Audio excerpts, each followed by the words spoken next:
주보 작업을 토요일 날 마무리하게 되는데요. 주보 작업을 마무리할 때 중요한 절차가 하나 남아 있습니다. 그것은 오타 검수입니다. 주보를 정리하고 마무리하면서 두 번, 세 번 읽어봐도 보이지 않는 것들이요, 제가 보면 보이지 않는 것들이 다른 누군가가 그것을 보면 반드시 오타가 발견이 되더라고요. 제가 분명히 두 번, 세 번 보면서 이번 완벽하다라고 생각을 하지만 누군가가 그것을 보아주면 분명히 오타가 발견되는 것을 보게 됩니다. 이 세상을 살아가는 삶의 방식도 마찬가지인 것 같습니다. 내가 옳다고 여기는 것들에 대해서 그 누가 뭐라 해도 그 생각이 잘 바뀌지는 않는 것 같습니다. 오히려 그들이 옳다라고 말하고 옳다라고 생각을 한다 할지라도 그것은 옳지 않은 일일 뿐이고 그들의 말을 잘 귀 기울여 듣지 않게 되는 우리의 모습을 발견할 때도 있습니다. 왜냐하면 내가 생각하는 것이 맞기 때문입니다. 그래서 누군가가 그 생각을 대한 이견을 이야기하면 잘 들으려 하지 않죠. 어제 이어 본문에 등장하는 이 바리새인들도 아마 같은 마음이었던 것 같습니다. 율법을 가진 자로서 율법을 지키고 나아가야 할 책무가 있는 사람들로서 예수님은 안식일에 흙을 뭉친 일, 안식일에 병든 사람을 고쳐준 일, 즉 안식일을 범한 죄인일 뿐이었다는 사실입니다. 그리고 나면서부터 보지 못한 자 역시 그 부모나 그 사람의 죄로 인해 생긴 문제일 뿐이었죠. 그래서 보게 된 사람을 다시 한번 불러서 신문을 하게 되는데, 예수란 자가 율법을 어긴 죄인임을 자백받고 싶어 했지만 원하는 대답을 듣지 못하자 그의 부모를 소환하여서 또 자백을 받고자 하지만 원하는 답을 얻지 못하게 됩니다. 본인들 생각에는 예수란 인물이 분명히 죄인이고 다른 이들도 그 같은 생각을 해야 하는데 포기할 수 없기에, 그들의 생각을 변경할 수 없기에 앞을 보게 된 그 사람을 또다시 불러서 신문하고 있는 장면이 오늘 우리가 함께 읽은 본문의 내용입니다. 24절 말씀 한번 보실까요? 이에 그들이 맹인이었던 사람을 두 번째 불러 이르되 너는 하나님께 영광을 돌리라. 우리는 이 사람이 죄인인 줄 아노라. 이번에는요, 아마 작정하고 두 번째 신문을 여는 것 같습니다. 이제 이 앞을 보게 된 사람으로 하여금 다른 대답을 하지 못하도록 아예 정한 답을 알려줍니다. 어떤 답인가요? 이 사람 예수가 죄인이라는 사실을 자백하라라는 것입니다. 그러면서 보게 된 이 사람을 어떻게 협박하고 있습니까? 본문을 보시면 너는 하나님께 영광을 돌리라. 여러분, 하나님께 영광을 돌리라, 이 말이 우리 하나님 백성들에게는 너무나 당연한 말인데 어찌 협박이 될 수 있겠는가라고 생각하실 수도 있겠습니다. 물론 하나님께 영광을 돌리는 일, 이것은 협박이 될 수 없죠. 응당 하나님의 자녀들이 마땅히 해야 할 일들이죠. 그런데 오늘 이 문구를 바리새인들이 이 앞을 보게 된 사람에게 쓸 때에 하나님께 영광을 돌리라, 즉 이 말은 너는 우리 앞에서 거짓말을 하지 말고 진실을 말하여 하나님께 영광을 돌리라, 이 말일 수 있어요. 하지만 그것은 표면적인 표현일 뿐이고 그들에게 감추어진 이면의 내용은 이런 것이었죠. 그래서 그들이 속내를 밝히고 있는 이것, 하나님께 영광을 돌리라 말한 이후에 무엇이라 말합니까? 우리가 생각할 때 예수는 죄인이다, 이 말이에요.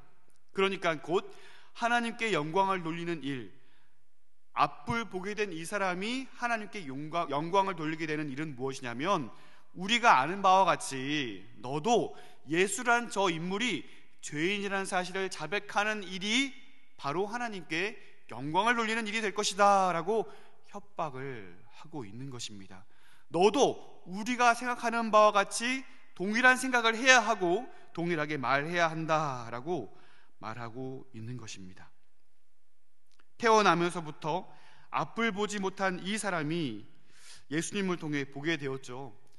이 사람에게는 아무런 죄가 없습니다. 그러므로 이 자리는 죄인을 신문하는 자리가 아니라 양자가 동등한 입장에서 무엇이 옳고 그른지를 밝히는 자리가 되어야 해요. 그런데 이 장면은 어떻습니까? 마치 죄를 지은 그 사람을 붙잡아 와서 신문하는 장소처럼 보이고 있습니다. 권력자의 위치에 서서 내 말대로 내 뜻대로 말하는 것이 곧 진실이고 하나님께 영광을 돌리는 일이 된다라고 이 사람을 강요하고 있죠. 분명히 하나님께 영광을 돌리라라고 말하는 자들은 정작 하나님의 영광을 가로채 자기들의 영광을 채우려 하고 있어요. 오히려 본인들이 하나님의 영광을 가리고 있다는 사실은 그들이 인식하지 못하고 있는 것 같습니다. 우리도 때로는 우리가 행한 그 부끄러운 일들이 드러날까 봐 두려워하여서 진실이 드러나게 되는 것을 막으려 하고 덮으려 할 때가 있습니다. 혹은 내게 있는 이 기득권을 놓고 싶지 않아서, 때로는 자존심이 상하지 않기 위해서 내가 가진 권세와 능력으로 상대방을 강요하거나 무시할 때도 있습니다. 그러나 그때마다 우리가 기억해야 할 것이 있다면 그것은 하나님의 영광을 내가 가로채지 않는 것입니다.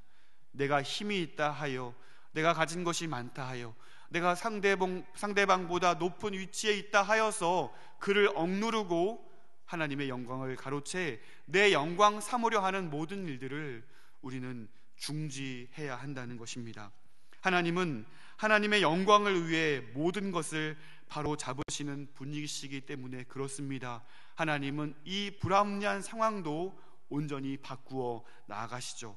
바리새인들의 강요에 반응하는 그 앞을 보게 된 사람의 그 모습을 우리가 살펴보아야 할 것입니다.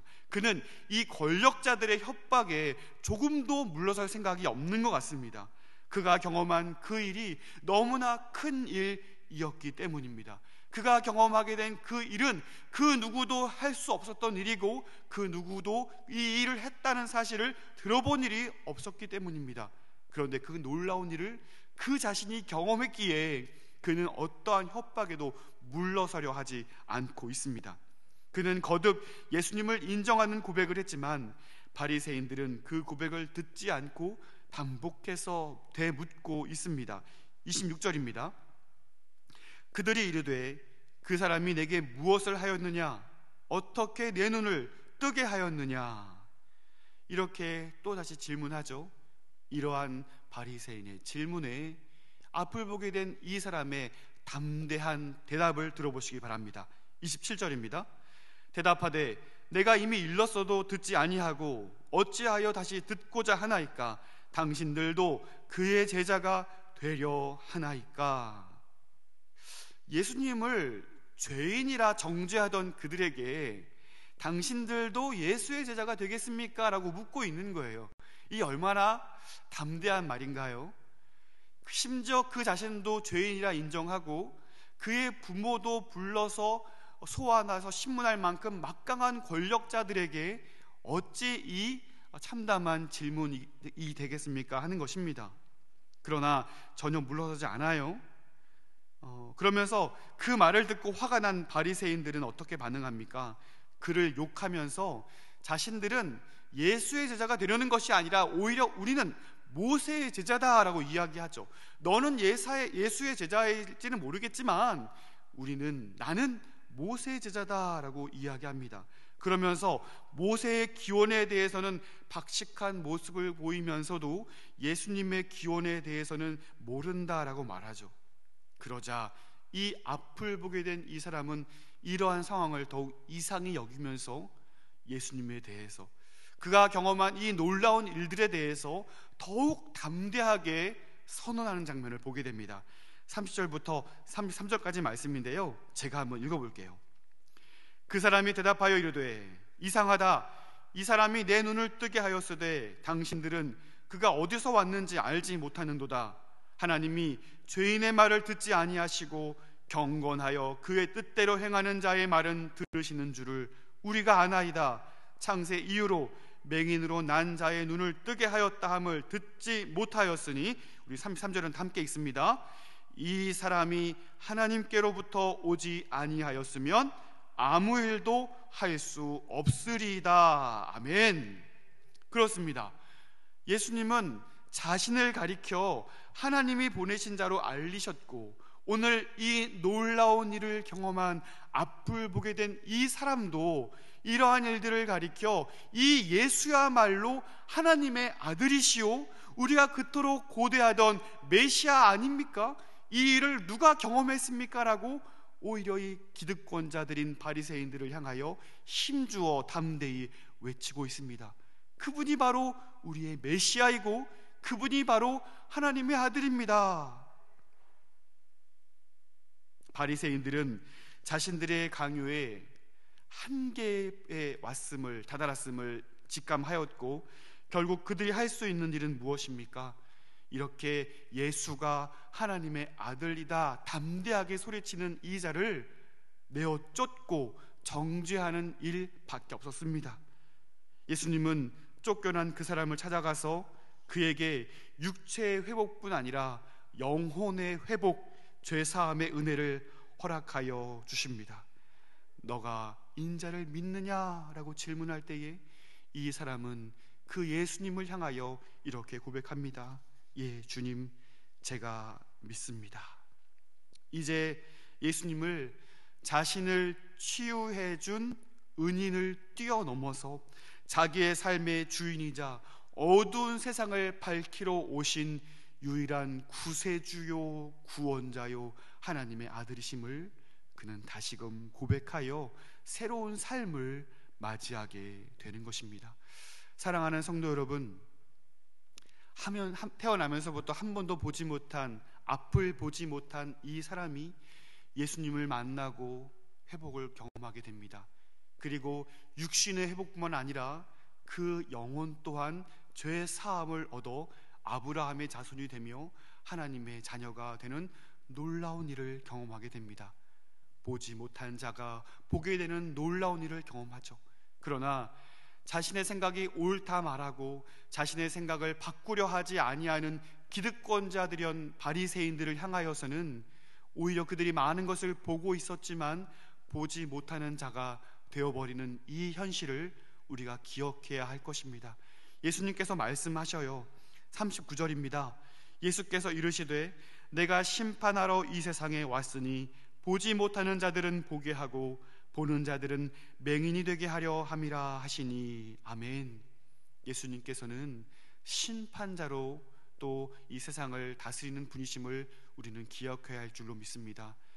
내가 맞다라고 이야기를 하고 내가 가진 것이 많다라고 이야기를 하고 예수란 인물이 없어도 나는 충분히 행복하고 나는 충분히 많은 것을 가진 자로서 행복할 수 있다, 내가 가진 많은 것들로 나는 구원에 이를 수 있다라고 말하는 이 세상을 향하여 예수님은 그 모든 자들로 하여금 맹인이다라고 심판하시는 것을 우리는 기억해야 할 줄로 믿습니다. 사랑하는 성도 여러분, 오늘 우리가 맹인되지 아니하고 앞을 보는 자가 되기 위해서 유일하게 할 수 있는 한 가지는 우리에게 다가오신 그 주님의 손길을 붙잡고 적극적으로 그분께 나아가야 한다는 이 놀라운 사실입니다. 오늘 우리 또한 예수님께서 우리에게 찾아오셔서 손 내밀어 주심에 대하여 반응하였고 그분의 손을 잡았기에 오늘 우리는 보는 자가 되어 하나님의 은혜를 경험하여 살아가게 된 줄로 믿습니다. 오늘 우리가 그 은혜를 기억하고 우리가 해야 할 일, 하나님께 온전히 영광 올려드리기 위한 삶의 유일한 비결은 주님을 더욱 우리의 삶의 구원자로 인정하여 다른 신을 우리의 삶에 다 내려놓고 오직 주님을 위하여 주님을 기뻐하는 삶을 사는 것, 그것이야말로 하나님께 영광을 올려드리는 일인 줄로 믿고 오늘 우리에게 주어진 이 삶을 하나님이 주신 기회로 인정하여 많은 영혼들에게, 특별히 우리가 설 연휴를 보내고 있으면서 우리 사랑하는 가족들에게도 이 하나님의 놀라운 사랑을 흘려보낼 수 있는 하나님의 신실한 백성들이 되시기를 주님의 이름으로 축원드립니다. 기도하겠습니다.